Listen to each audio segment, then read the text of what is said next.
की, बोलो भारत माता की। आज इस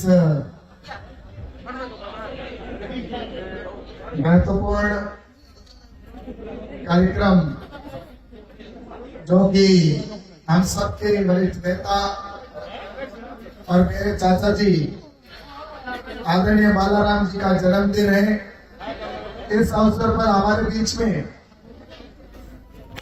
पधारे हुए सभी संत वृंदों के चरणों में नमन करता हूँ, वंदन करता हूँ और आप सबका यहाँ पर स्वागत करता हूँ। और साथ ही यहाँ पर पधारे हमारे बीच में सिवाना के विधायक आदरणीय हमीर सिंह जी महल साहब और साथ ही स्वरूप सिंह जी खारा शिव, आदरणीय कुमान सिंह जी, आदरणीय चैनाराम जी और आदरणीय प्रधान रूपाराम जी, भाई जोगेंद्र जी और सभी उपस्थित मंच पर बैठे हमारे अतिथिगण, सभी उपस्थित आए हुए विशाल जनसैलाब के रूप में आए हुए सभी बुजुर्गों को मैं यहाँ पर स्वागत करता हूँ। सभी सज्जनों का भी मैं स्वागत करता हूँ, अभिनंदन करता हूँ। साथ ही आज निश्चित रूप से यहाँ पर जो खिलाड़ी आए हैं उनका भी मैं बहुत बहुत स्वागत और अभिनंदन करता हूँ। शारीरिक शिक्षक जो यहाँ पर आए उनका भी बहुत बहुत आभार प्रकट करता हूँ और रक्तदाताओं का भी अभिनंदन करता हूँ।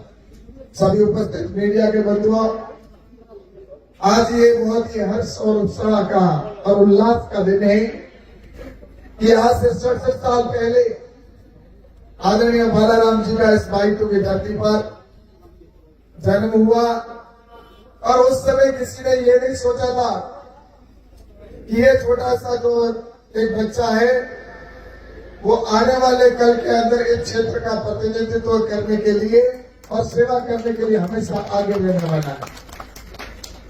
और वास्तव में मुझे बहुत फख्र है कि मैं भी उनके ही परिवार का एक सदस्य हूँ और बालाराम जी मेरे चाचा जी हैं।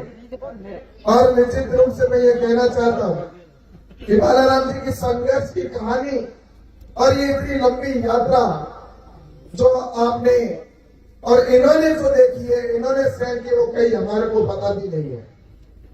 क्योंकि वो समय था, वो दौर था जिस समय शिक्षा के लिए भी कितना परेशान होना पड़ता था, शिक्षा हर व्यक्ति ले नहीं सकता था। लेकिन मैं धन्यवाद देना चाहता हूँ मेरे दादाजी को कि उन्होंने इनको पढ़ाया लिखाया उन परिस्थितियों के अंदर भी।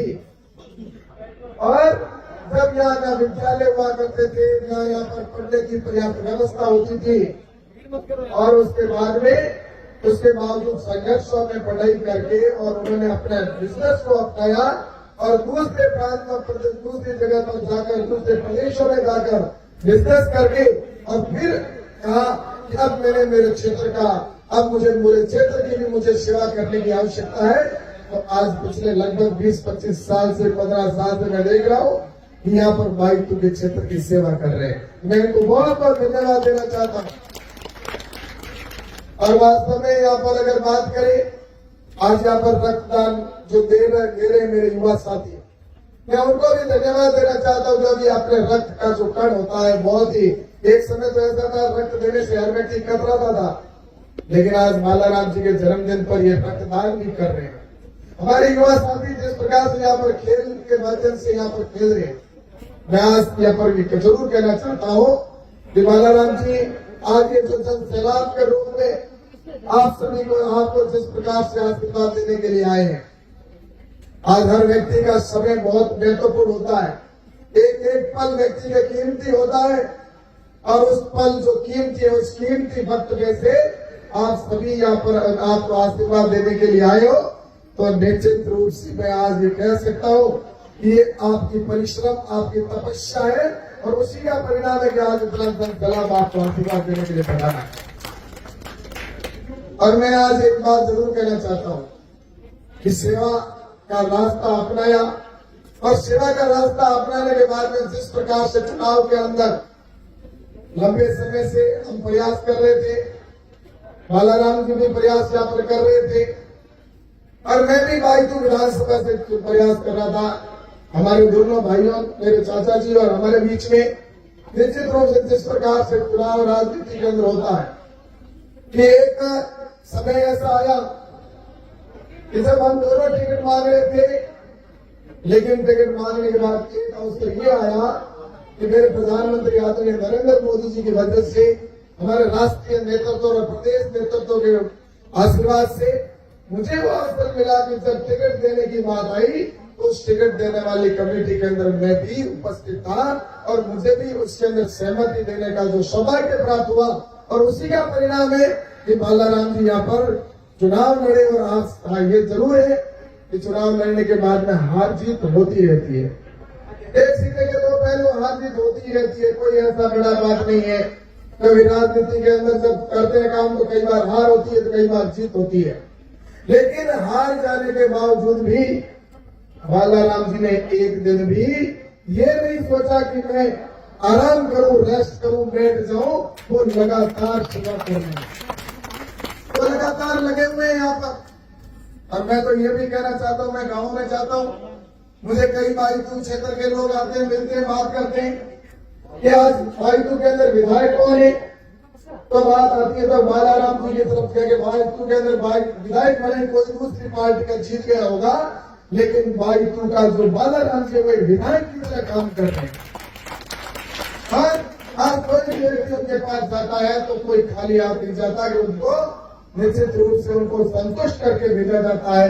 आज आप देख रहे हो कई दिनों से जिस प्रकार से सोशल मीडिया के माध्यम से हो या कोई भी हो, तो जिस प्रकार से चाहे वो अगर बस स्टैंड बनाने की बात आई हो, चाहे विद्यालयों को कर्मोन्नत करने की बात हो, चाहे पानी की समस्या का समाधान करने की बात हो, तो लगातार बालाराम जी लगे हुए। और मैं वास्तव में ये कहना चाहता हूँ कि आप लगातार इसी प्रकार से सेवा करते जाएं। हाँ, ये जरूर है कि बालाराम जी विधानसभा के अंदर नहीं गए, इतना कह सकते हैं, लेकिन विधानसभा के गेट के बाहर के सारे काम जो विधायक होते हैं वो बालाराम जी कर रहे हैं। और मैं आप सबसे यही कहना चाहता हूं कि हमारा ध्येय सेवा है। प्रधानमंत्री आदरणीय नरेंद्र मोदी जी का लक्ष्य जो है भारत को परम वैभव तक पहुंचाना, विश्व के अंदर भारत का सम्मान हो, दुनिया के अंदर भारत का मान सम्मान बढ़े। आज भारत का सम्मान बढ़ाने के अंदर राजस्थान का विकास कराने के लिए और उसके अंदर जो कड़ी है उसी के अंदर बालाराम जी की बाईतू के विकास, क्योंकि विकास की कड़ी है वो गांव से शुरू होती है।